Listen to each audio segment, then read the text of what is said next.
Magandang araw ulit sa inyong lahat mga kamatsas! Dito naman tayo sa Women's Division, Day 3, Round number 9. I-analyze natin ang game ni Miao Miao against veteran Grandmaster Antonieta Stefanova. Grandmaster, titulo ng lalaki ang hawak-hawak niya at siya po ay 3-time World Women Champion na sa standard. From year 2004 to 2006, masasabi pong legendary na siya sa women's division sa buong mundo. Pero uubra ba ang bagong sibol 13-year-old Miao Miao sa veteranong si Stefanova? Tingnan natin ang game. Nag D4 si Stefanova, Knight F6 si Miao Miao, Knight F3 E6, tinirahan ng makunat na variation, nag-call system, D5, B3, B6, Bishop B2, Bishop B7, magkamukha, Bishop D3, Bishop D6. Ginagaya lang ni Miao Miao. Castle, C4, D takes C4. Nagbago si Miao Miao. Kala ko magsi-C5 eh. Sobra ng panggagaya yan. O, D takes C4, B takes C4, C5. Ayun, sinundan din. Kakapturin din ba? Iniba, nag-Knight BD2, kumapture sa D4, E takes D4, Knight BD7, Rook C1. Dito na nawala sa bookline dahil ang palagi ang ginagawa pala dito ayon sa opening database book, Queen E2. Yan ang palagian para mag-connect ang mga tore. Pero Rook C1, Rook E8, Queen E2, Rook C8, develop lang, Rook E1. So, okay lang ang development sa puti. Naka-ready ng lahat. Knight E5. Ayan, ito malakas to kasi syempre para ma-improve ang knight sa gitna. Knight G6, kinapture, kasi may Knight F4 na, no? Kaya nailang na, kinapture na eh. H takes G6, Knight F3, ayun, ilalagay uli sa E5, nag-Knight H5. Tuloy-tuloy ang pang-iilang dito ni Miao Miao. Magda-Knight F4, dodobolen. Nag-Bishop E4, hamon sa strong Bishop. Bishop A6, umiwas para dito naman ibaling ang pressure. At nag-G3 na pressure din naman. Si Stefanova, ayaw niyang patungtungin ang knight dyan. Knight F6 bumalik, Bishop D3 ilag, at bumalik din naman ang diagonal bishop. Yun nga lang, medyo bahagyang humina ang light square sa king side. Maganda itong bishop, mailipat dyan as piangketo. Nag-Knight G5. Paiikutin, ilalagay sa E4. Queen D7, simpleng angat pero may balak na ilagay yata sa C6, may buntot. Nako, delikading. Nag-Queen F1. Ayan, prepare lang din at meron ding gustong gawin, magku-Queen H3. Ayun, no, may mga attacking mate doon.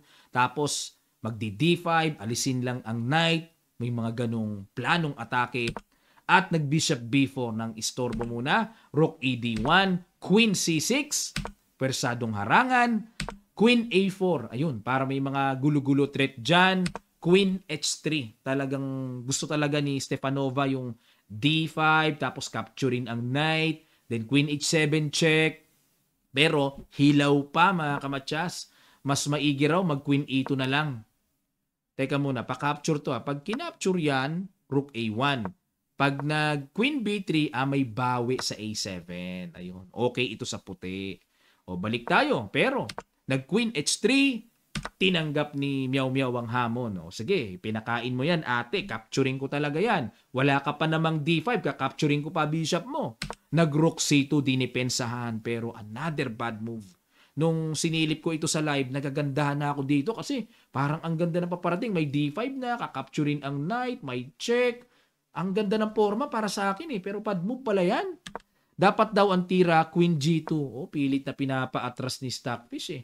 Masakit sa human ay hindi magagawa, hindi matatanggap ng dibdib eh. Bakit? Diyan na nga galing, tapos papaatrasin. Lalabas, sayang talaga yung H3, no?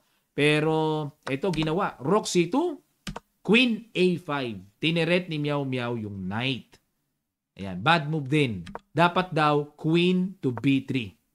Yan pala. Pag nag-D5, mag-E5. Iko-close para walang tagpas ng knight sa F6. Protected pa rin ng H7. Yan ang gusto dito. Lamang ang black.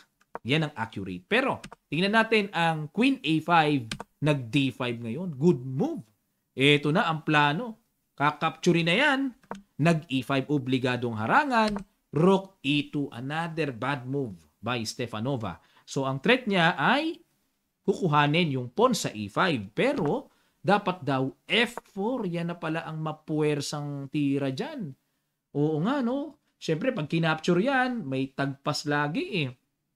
Tapos ang gagawin, bishop takes d5. Yun lang, tingnan nyo ang continuation nito. Ang tanong, kakayanin pa kaya ni Meow Meow yang sacrifice na yan? Ang gulo na dito naman ka-capture. Ang gulo, sabay bishop c6. Teka muna mga kamatyas ha, laruin muna natin to. Pag kinapture, may capture kasi sa g5. Okay ang black dito, no? Pag kumapture sa g7, may queen h5. Ayun, para walang queen h8 matchas. Yan, timplado ng black yan. Ngayon, hindi ka capturein itong knight. Ang gagawin daw, knight takes f7, king takes sa kaka-capture sa knight, and queen h5. Napaka-complex lang ng ganitong posisyon. Ewan ko lang kung tamaan ito yung ganito. Mahirap makita ito eh. Napaka-complicated. Ayan, no? Ngayon, kung capturing naman ang sacrifice bishop na yan, may rook takes c2, capture, and queen c5 check. Ayun, makukuha din naman ang bishop. Tapos may tempo attack pa sa tore. Okay, yan ang timplahan yan. Kaya pala, ano? Pero nag-rook e2. Tineret ang pawn sa e5. Bishop c3. Hinarangan ang bishop. Pero mas mainam daw queen a4. Threaten ang tore na halimbawa iiwas natin rook f1, magku-queen b3. Talagang maligalig, ano? Pag nag-bishop b1, iwas, bishop a6. Hindi pala matatakot na tagpasin yung pawn sa e5 dahil kakapturin lang, magpapa-quality down. Sabay queen takes c4. Ayun, ang tutulis sa mga bishop tapos may check pa mamaya.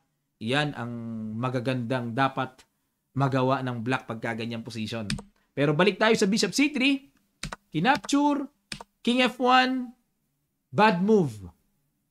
Siguro umiwas sa check, mga ganon-ganon. Pero dapat daw rook e4. Ay, ang tindi. Ipapasubo? May check doon. Pero king f8 lang ah. Paano kung capturein? Ano meron? Mag-f takes e4. Ayan, lalim. Biglang parang pepreno ng konti, oh. Pero may check pa rin naman doon. Yun nga lang, malalim. Parang ang hirap makuha din yung ganyan. Nerve ang usapan eh. King f1, bishop a6, rook c2, queen b3, and nag-queen h4. At dito mga kamatyas, may pinakawalang matinding tira si Meow Meow. Pakiguess nyo sa ilang sandali lang, tutuloy kagad natin. Start.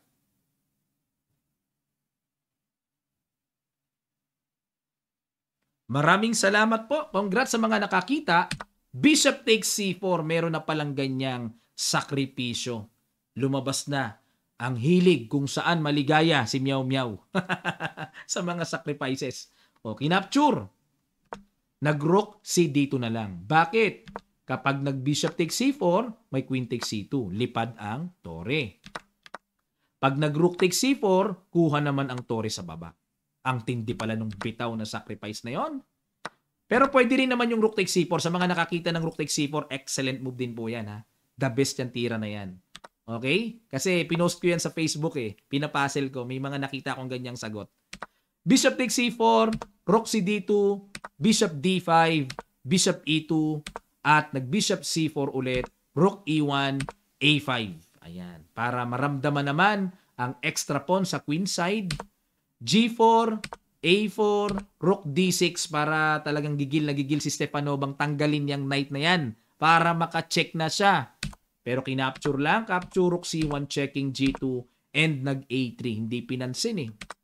Kinapture pa rin, takes at nag-knight H7. Dito kasi hindi na uubra yung check eh, magki-king F8 lang. Depensado ng queen ang F7. Ngayon kung check lang, wala, king E7 lang eh. Mapapasubo pa, nakatreat ang queen, nakahang ang knight. Okay? Kaya dito, nag-knight h7, threatening knight takes f6, pero nag-rook e6 lang, depensa, at isinabay na nga, then a2. Papaano ngayon yan? Nag-rook takes e5, ayan, threatening, check, king h7, may matchas, pero sinimplihan lang ng queen b2 check, king h3, and another excellent move, queen takes rook, dahil may kahalili naman, a1 queen, at nag-queen b8 check, king g7, queen takes b6, queen f6. daanin sa yaman. Dinaan na sa gulang. Queen F2, Rook C3, laban pa rin si Stepanova. Laban pa rin. Chumek, King H7, Queen F2, and Rook D3. Intending to play Rook D2, resign ang 3-time World Women Champion. Kung Women Division lang ang pag-uusapan mga kamatsas, napakalaki ng potensyal ni Miao Miao na maging next World Women Champion din. Malaki ang senyalis niya na ipinapakita sa Women's Division. Pero syempre, malakas talaga sa Men's Division kaya nahirapan siya sa laban dito sa Pilipinas eh. Talagang 2 tabla lang ang nakuha niya out of 9 rounds. Puro gulong ang inabot sa 9 na laro. Pero sabi nung mother niya, napakalaki po ng natutunan niya sa idinayo niya dito. Lumabas yung mga dapat pang i-improve ni Miao Miao. At sinabi niya pagka-uwi, iwo-workout daw kaagad nila yung mga kahinaan na yon para yun nga pinaghahandaan nila itong World Rapid Champion. At nakakatuwa naman po, nakaka-proud no. Naging bahagi ang Kamatsas para matuto ang bata kasi naipadayo natin dito eh. Ayan, next Kamatsas round robin, mayroon na pong slot si Miao Miao. Imbitahan uli natin para tingnan natin kung nag-training na siyang lubos sa loob ng 1 taon at tingnan natin kung makakabawi siya. Plus, mayroon pa tayong mga promising foreign Grandmaster or Super Grandmaster na iimbitahan. Madadagdagan yan mga kamatsas. Ha? Si Mega Man, syempre, pasok na yon. Defending champion si Megaranto ng Indonesia eh. Hello po sa mga taga-Indonesia. Congrats sa nakaraang resulta ni Megaranto. Ayan, at congrats din naman sa Team Philippines dahil ipinakita rin nila ang kanilang katatagan, kakunatan, katibayan sa torneyong yaon. Maraming salamat po. At susunod natin ang round number 10 analysis game ni Miao Miao against Nurgyul Salimova. Ayan, maraming nagkakakrush kay Nurgyul. Ang ganda raw. Tingnan natin kung maganda rin ang tirang ipinakita niya kay Miao Miao. At isusunod din naman natin ang round number 11 ni Miao Miao against Lei Tingji ng China. Tingnan natin. At si Lei Tingji po ang isa sa mga malakas din at lumaban din. Former World Championship Challenger yan ni Zhu Wenjun itong nakaraan. Kaya yan po ang mga ine-next nating mga videos. Maraming salamat po sa inyong pagsubaybay. Sana natuto kayo. Muli, magkita-kita tayo sa mga susunod pang chess updates.